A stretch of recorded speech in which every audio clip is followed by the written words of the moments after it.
Hi, and welcome back to another episode of Inside Multifamily Access Control, brought to you by Salto. I'm Odess with Group 337, the Inside Multifamily Access Control.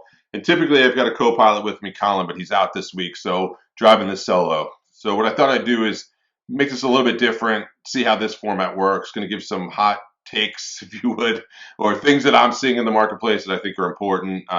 The intent is to drive a conversation, so please let me know what you think. If you agree, disagree, maybe I missed some, that's fine. Love to see it. Here's the first one that I have. Consolidation. I think it's going to happen, especially in 2021. I think we'll see more of it. You've got Rise, Carson, Homebase, Odess, Stratus, Sherry, you name them. There's a ton of companies out there right now.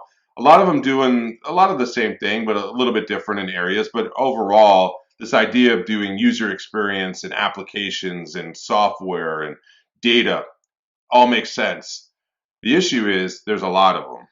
And it's going to be hard for developers and owners and end users to be able to make a decision on that side. So I think you're going to have to start to see some consolidation. And here's a couple reasons why also.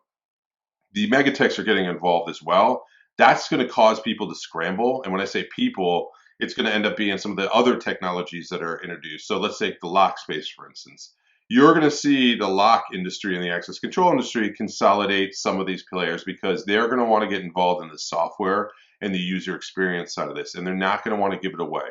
You already see some of the lock companies doing this, but I would see it's going to go into hyperspeed on that end. And the ones that are getting traction are going to be the ones that they consolidate with. There's also, I think, because of some of the downturn, some are going to get distressed a little bit and are going to need the opportunity because they're going to need cash influx to be able to do what they want to do. Not a bad thing, normal process. If it wasn't for sort of the pandemic and COVID, this is a normal thing that happens in sort of the evolution of technology. It's just going to be heightened on that end. So I think you'll start to see some more consolidation on that end.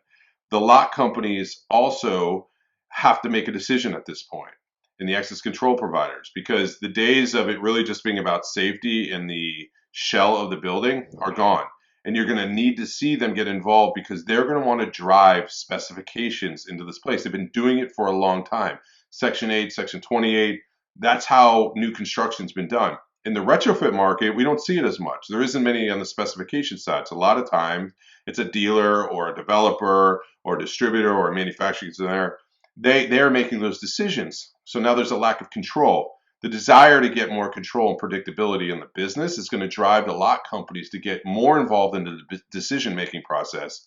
And right now, these tenant experience applications and these property management systems are driving the attention and are starting to pick up steam on being the reason why certain lots get selected.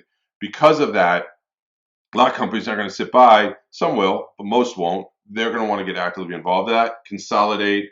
It's a great thing. I don't think there's anything wrong with it.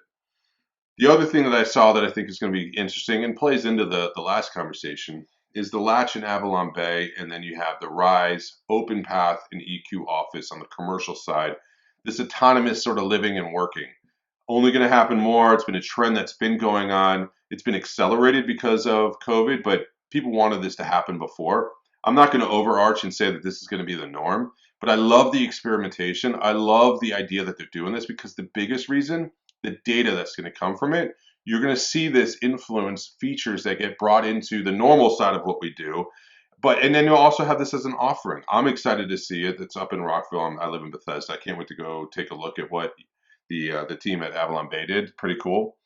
Excited to see what's going to happen there. That's also going to drive more innovation, more development of feature sets. It's great talk track. It's wonderful for press releases. And I actually do think it makes an impact in what happens next year. The last thing that I've noticed and wanted to pick up on, a little outside the box here, but is the amount of young professional talent that's brought into the industry because of multifamily and smart apartments and the technology side. I hope the older businesses like the lock industry see this as an opportunity to attract more talent. It needs it.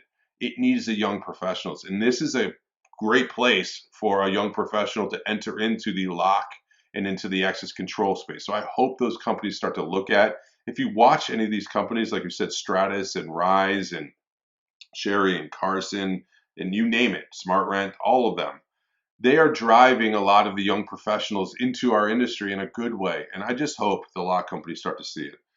So quick takes, looking forward to a discussion around what you think here. Colin will be back next week. We're excited. We got a bunch planned for next year as well. Let us know. Send messages. We're on LinkedIn. Until next week, stay healthy, stay safe. Really appreciate the time. Thank you.